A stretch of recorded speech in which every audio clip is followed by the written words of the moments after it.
Welcome from Geospatial Technology Associates. In this video, we're going to talk about the Ninja Automated Material Identification software for processing hyperspectral images. In our previous videos, we talked about spectroscopy for hyperspectral imagery, and then we talked about a specific polymer spectral library for use in Ninja software. And in this video, we're going to demonstrate its use. So this is the GUI that will open up when you open the Ninja software. It has two tabs. The first tab is the settings. It tells the directories where we're going to put our spectral images, our spectral libraries, and then where the output's going to be put. So this is the output folder, right? This here matches this right here. And this is our input folder where our images are going to go. Below that, we have atmospheric compensation parameters. We can choose quack or none. And then there's a bunch of parameters here for doing the detection and identification process. This tab gives us a list of all of the images that are in our image folder and allows us to start and pause and stop the process. So we are going to simulate a hyperspectral sensor collecting images. You'll notice once I place the image in this folder, it will appear up here in our list. We hit go and it'll start to process that image. And you can watch over here in the output folder, the output will be created. There will be an HTML web page that will allow us to see the results from analysis of this image. And there's our web page. We can open up.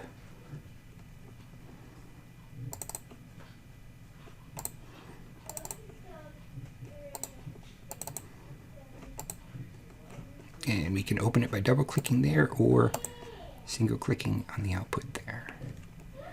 And so this is the result, which we're going to talk about in just a second. You can see as the sensor collects more images, so we'll simulate collecting more images. Talk a little more about the process. They get added to this folder. The list will update. Green means the image has been completed. Yellow means that's the image that's being processed. There's a progress bar that shows how far through the images the process has proceeded. And so here's the output. There's a context image which gives you a RGB view, and you can see there's a river here with some ice on it and some green farmland. This is an area, all of our images in the area over Washington, D.C., and then Virginia heading west from D.C. This is a list of our identified objects of the materials, so we're going to pick something from that list. When we pick the item from that list, as we pick different items from that list or different objects that have been identified, it shows us a web page for those items. The color code here tells us high, very high confidence. There's a high confidence that's orange, medium is yellow, low is this cyan, and then there's a dark blue that's no confidence. So for each identified object, we have a chip of the red, green, blue, or RGB that's output, and there we have a chip that shows us where this ROI was detected, and then an ACE plane that shows us the detection plane. And so we see a small, slight detection using ACE of something right there. This up on the top tells us very high confidence that this is an LDPE, which is our low density polyethylene. The probability is 1. That probability compares LDPE spectra versus other spectra in our library that we think that are things that we're not looking for. Those would be confusers. There's a number of different metrics here. I'll just point out a few. If people are familiar with the ACE score, we have an ACE score of 0.56, an abundance of 6%. That means this pixel is 94% not our target. In this case, you look at this and it's 94% vegetation and soil, and it's only 6% what our target is, which is probably this low density polyethylene. Looking at the spectroscopy that we're presented, we have two spectral plots. On the left hand in black, we have the pixel spectrum, right? That's the pixel. And then in gold and red, we have spectra from our library from our targets. This is the max probability target, and the gold is the best fit target. They happen to both be the same spectrum, so we only see one plot here. It's the gold sitting on top of the red. It would be very hard to compare the library to the pixel here. There's a process. It's owned by GTA Patents that will take this black spectra, remove the vegetation or the non-target portion, and provide us with the remainder from that spectrum, the background removed spectra. And you could see here, if we zoom in, the blue is the background removed spectra. So this is the spectra from the pixel after removing the background materials. And we have a feature here that lines up very well with a feature in the library. And we go through the features in the library. This is a very distinctive feature for LDPE. This curvature, and in particular this set of small features here, those are distinctive as well for LDPE. This is our best fit for target. These are our best fit for non-target. So both of these, red and gold, these are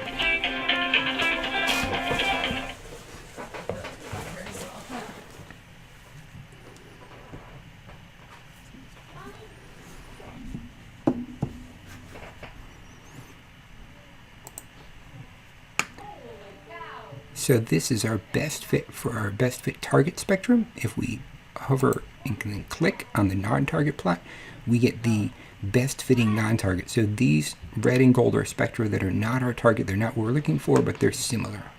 And we see that the minima in our pixel is shifted off from the minima in these. These are polyvinyl chlorides, PVCs. It would be similar to the polymers that we're looking for, but not the same. We see this minima is not aligned properly, and these features don't line up as well as we had.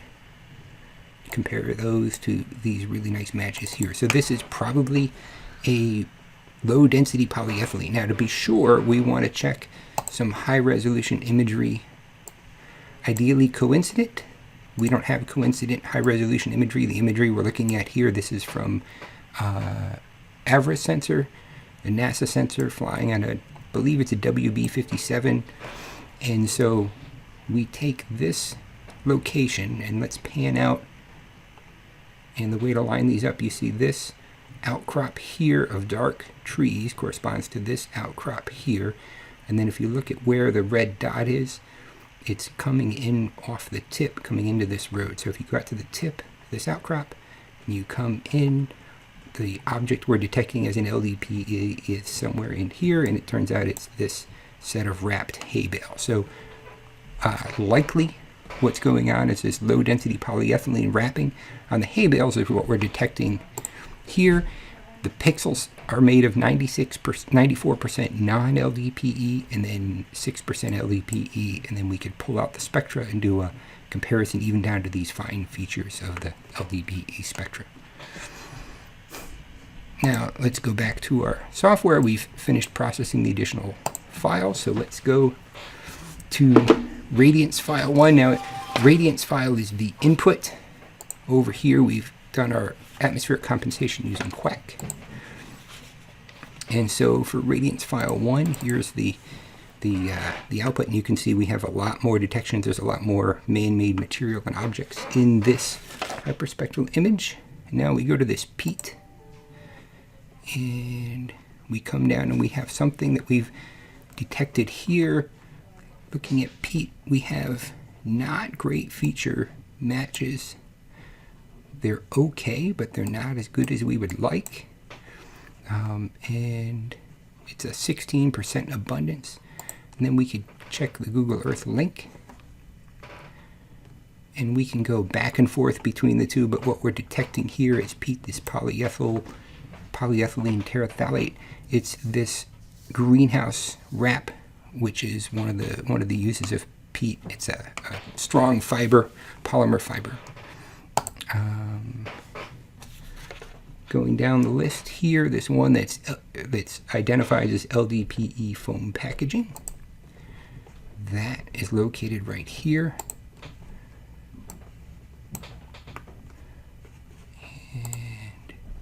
Move that down for a second. You can look at the features here. This is the LDPE. We've got a strong feature right here that has a good match. Very good match through here, and then at the end, these set of small features, we have a very good match as well. Here's our high resolution imagery from Google Earth, and what we find is these rows of wrapped hay bales, and possibly wrapped ones here, but I think these are the ones that we're really getting. And so this is a 30%, 6% abundance because there's larger hay bales than the other ones we're looking at probably, and there's more of the hay bales. Go down to the next LDPE here. And we have an LDPE, low density polyethylene, in the corner of this area. And we look at our features, and we have this sharp feature that lines up, this sort of shelf, and then a quick doublet, and then these set of features out here that also line up. We look at our non-target, best fit non-targets. They have some features at similar locations because their polyvinyl chlorides are similar to the low density polyethylenes, but they're not in the same location. So we can say this looks like it's a LDPE, not a PVC, even though they're both polymers. And then we can go through our Google Earth link, and if we zoom out, it's a little easier to pair up where we are if we zoom out a little bit. And so if you look at this sort of rectangular shaped plot of grass, that's this shape right here, and then there's a field here, that's this field, and then this square inside of it, and our ROI is located right there. It's right across from something bright on the other side. So we zoom in, and what we have is this is the location for our region of interest. It's some rows of crops with some sort of covering or ground cover underneath them to keep down the weeds, which would likely be made of a low density polyethylene. So that is probably the material we're picking up in this identification. Just to take a look at another image, we'll just grab the top. This is a peat. Remember, peat is a fabric, a poly fabric, and so what we have here is a large area of frozen water, and our ROI where we've detected something is right there on the edge of the frozen water. And when we go over to the Google Earth link, it'll be a little quicker going back and forth, but what we have is this area of boats. Probably there's polyethylene peat covers, their fabric covers over the boats as they're being stored for the winter. This image wasn't collected at the same time the hyperspectral image was. This was a winter, the Google Earth at some different time. One more image out of our list to look at. This is an image over Washington, D.C. So there's Washington, D.C. Here's the mall, as you might imagine. There are a large number of fabric objects. A lot of these are rooftops or rubber membrane roofs. And let's look on this list at one of the things that was a low confidence. So let's grab this. This is a spectra. The dark blue are no confidence hits. And this, you can look at that and say that's really not a good fit. That would make sense. That's no confidence. Here's an HDPE. It's a no confidence identification, but it still says it's a high probability. It gets a no confidence because it's a very weak detection. Its A score is 0.52 and the F test is a 63. So those are extremely low. But when you look at the features, we get really good matches with the features between the blue, which is the pixel, the background of the pixel, and the library HDPE spectra. Again, this is a 6% abundance. So down at 6% abundance, you would expect, even if you're the actual material, you would be likely to get these very low scores. And then when we look at its location, so you can see there's a track here, and then in this sort of city block, it's in the lower right corner of that city block.